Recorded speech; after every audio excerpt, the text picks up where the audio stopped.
On February 14, 2026, a phone call shook the Western defense industry's power balance. At 9 a.m. Eastern, Bombardier CEO Eric Martel received a direct warning from a senior U.S. Commerce Department official. If Canada proceeded with plans to build a Saab Gripen fighter jet factory domestically, Washington would view it as a threat to American industrial interests. The pressure was serious. U.S. officials hinted at a review of aerospace export licenses, putting $4.2 billion in Canadian-linked economic activity at risk. But instead of backing down, Canada responded quickly. Within minutes, Martel was coordinating with Defense Minister David McGuinty and Finance Minister François-Philippe Champagne. Legal teams began reviewing USMCA protections, especially Article 32.3. Soon after, Canadian officials referenced a leaked Pentagon assessment from March 2025. The document revealed that any direct U.S. sanctions on Canadian aerospace firms would likely violate USMCA rules, with an estimated 85% chance Canada would win a formal trade dispute. What began as a warning call quickly exposed a shifting balance of power inside the Western Aerospace Alliance. U.S. legal advisors warned that losing a trade case against Canada would damage America's global credibility. A leaked Pentagon assessment also cautioned that punishing a NORAD ally could be seen across NATO as coercion, potentially pushing countries like Poland, Greece, and Romania to rethink future defense purchases. The report revealed a deeper issue: supply chain dependence. Canadian firms provide critical F-35 components, including precision titanium parts, advanced composites, and extreme cold weather testing. Removing them could raise F-35 costs by 8 to 12%, delay deliveries by up to 6 months, and take 2 years to replace. By 12:45 p.m., Canada authorized Bombardier to proceed with Saab Gripen plants. At 1:30 p.m., CEO Eric Martel informed U.S. officials that Canada would move forward and challenge any sanctions under USMCA if necessary. Pentagon projections showed why it mattered. A Canadian-built Gripen could shift major NATO orders, including Poland, Greece, and Romania, putting nearly $16 billion in U.S. exports at risk within 3 years and over $30 billion in a decade. The move wasn't symbolic. It signaled a real challenge to U.S. dominance in the NATO fighter market. Financial markets reacted fast after the standoff became public. By 2:15 p.m., Lockheed Martin shares dropped 7%, wiping out about $4.2 billion in value. Meanwhile, Bombardier rose 12% and Saab climbed 15%, signaling investor concern over future F-35 export dominance. By 3:45 p.m., Pentagon discussions reportedly concluded that punishing Canada would harm U.S. readiness and NATO unity more than accepting its move. At 4:30 p.m., the White House shifted tone, emphasizing partnership with Canada instead of confrontation. The reasoning was clear.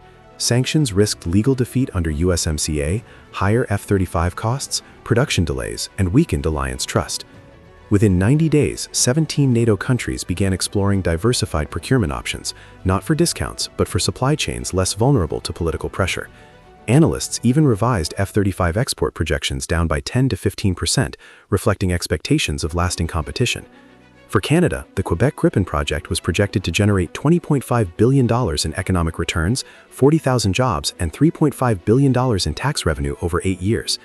The deeper shift wasn't just industrial, it was strategic. Canada demonstrated that supply chain leverage and treaty law can give mid-sized powers real negotiating strength, reshaping NATO procurement toward resilience and diversification.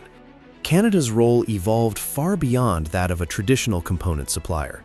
With the emergence of Gripen manufacturing in Quebec, Ottawa moved into the position of a full platform producer, a shift that quietly reshaped its influence within NATO's defense industrial ecosystem. This development strengthened Canada's bargaining power not only in its relationship with the United States, but also among European partners planning future air fleet diversification. The situation revealed an important lesson about modern defense markets.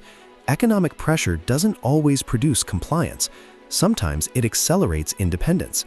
With an estimated 85% probability of a U.S. loss under USMCA dispute mechanisms and potential F-35 program cost increases ranging from 8 to 12% if supply chains were disrupted, the risks tied to confrontation were both immediate and measurable.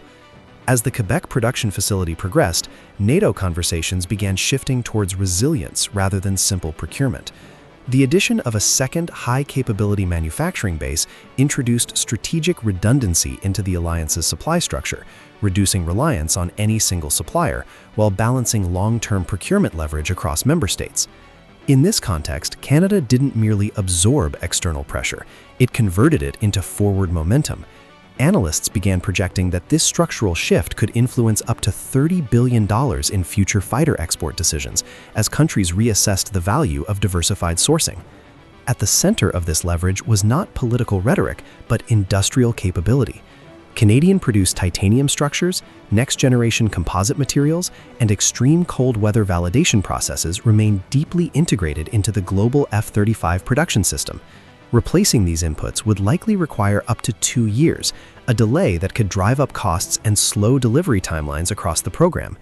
Ultimately, in modern alliances, strategic influence is no longer defined purely by size or defense budgets. It is shaped by specialized industrial capabilities, the unique contributions that cannot be easily substituted when geopolitical tensions rise. The $5 billion Mirabel Gripen facility was not a sudden reaction. It was the result of decades of Canadian aerospace development. A leaked 2025 assessment confirming an 85% chance Canada would win a USMCA dispute shifted the narrative from defense to expansion. Projections showed up to $15.9 billion in near-term U.S. export losses, rising beyond $30 billion over time if NATO states diversified toward a Canadian-built Gripen. Markets reflected this shift, with Lockheed Martin shares falling while Bombardier and Saab surged. At home, the project signaled renewal.